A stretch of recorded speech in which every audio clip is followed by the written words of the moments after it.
Ito ang Tibag Waterfalls.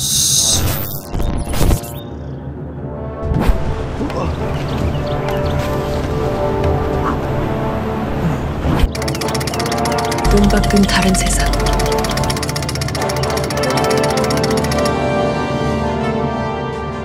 At heto ang mga naging ganap sa aking Tibag Waterfalls Adventure.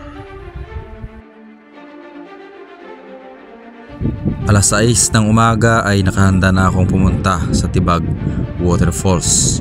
Ang Tibag Waterfalls ay nasa sakupan ng Barangay Bakungan, Puerto Princesa City, Palawan. Bago kayo makarating sa Tibag Waterfalls ay kailangan nyo munang dumaan sa ilog na ang pangalan ay Nyugan Farm. Bukas sa publiko ang ilog na ito na pwedeng dalhan ng inyong mga tropa at maging ang inyong mga pamilya. Kapag panahon ng tag-ulan ang daanan ay ganito ang resulta. Napaka-adventurous. Bago ka makarating sa Tibag Waterfalls at kailangan mo rin dumaan sa mga ganitong klaseng daanan na maraming bato at syempre walang ibang madadaanan kundi kailangan mong magtiis at mag-sacrifice.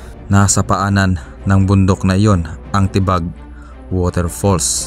Matapos kayong dumaan sa mga bato-batong ito ay dadaan kayo ulit sa pangalawang ilog at maglalakad na kayo patungong Tibag Waterfalls.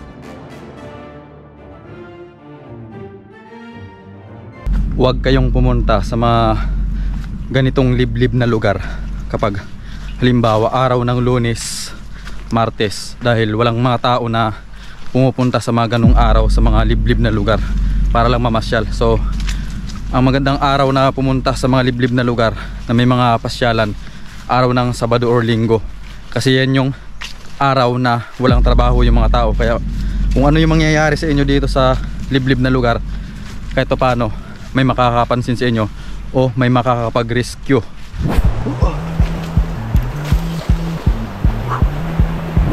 Mula sa pinag-iwanan ko ng aking sasakyan ay kailangan kong maglakbay ng halos 35 minuto patungo sa waterfalls, at dito medyo nakakalito ang daanan dahil maliit at halos paikot-ikot.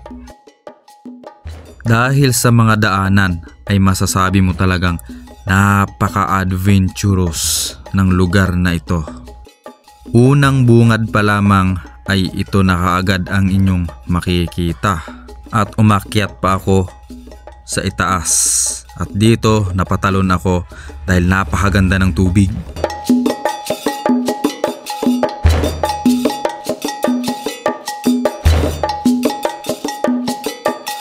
Bago ako mag-explore sa waterfalls na ito ay kailangan ko munang magluto ng aking makakain bago tayo magtampisaw.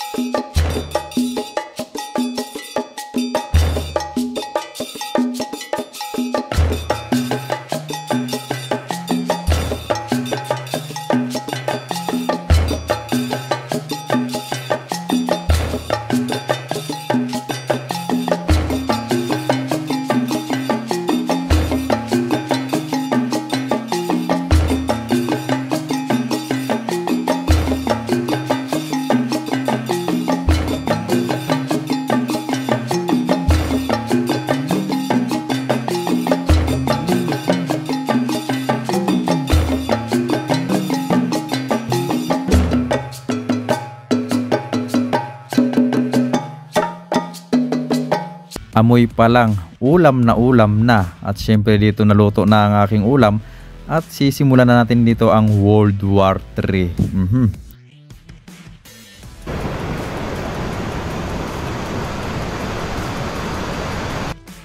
Ang pangalan ng ulam na ito ay pina.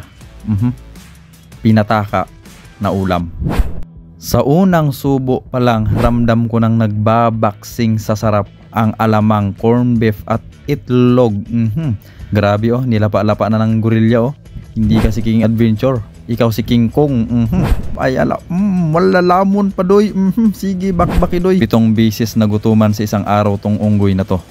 Sa sobrang sarap ng nilamon ko, napatalon ako dito sa tubig na ito. Napakalamig at napaka-fresh ng tubig na to. Grabe, sobra. Sulit na sulit. Sulit na sulit.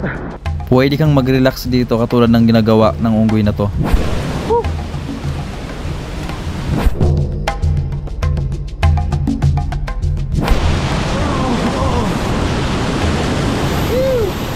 Nakakapagod pero sulit na sulit.